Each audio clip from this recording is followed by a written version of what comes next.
ఆమె పెళ్లి చేసుకోవాలనుకుంది, కాని ఎవ్వరూ ఆమెను అంగీకరించలేదు.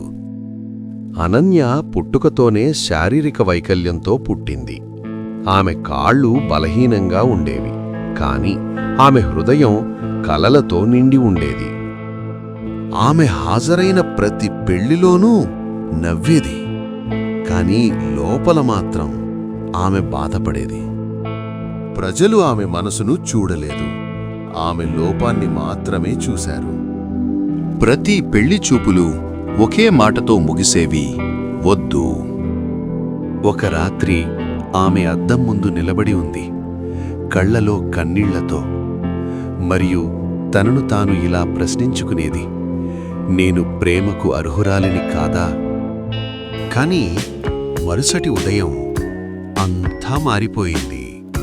ఆమె నిర్ణయించుకుంది, నన్ను ఎవరూ అంగీకరించకపోయినా నన్ను నేను అంగీకరించుకుంటాను. ఆమె పనిచేయడం మొదలుపెట్టింది, ఇతరులకు సహాయం చేస్తూ.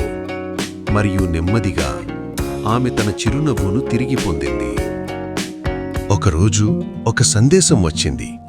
అర్జున్ అన్నాడు, నాకు నీ బలహీనత కనిపించడం లేదు, నాకు నీ బలం కనిపిస్తోంది. మొట్టమొదటిసారిగా ఒకరామెను నిజంగా చూశారు. అర్జున్ ఆమెను కలవడానికి వచ్చాడు. ఆమె పక్కన కూర్చున్నాడు.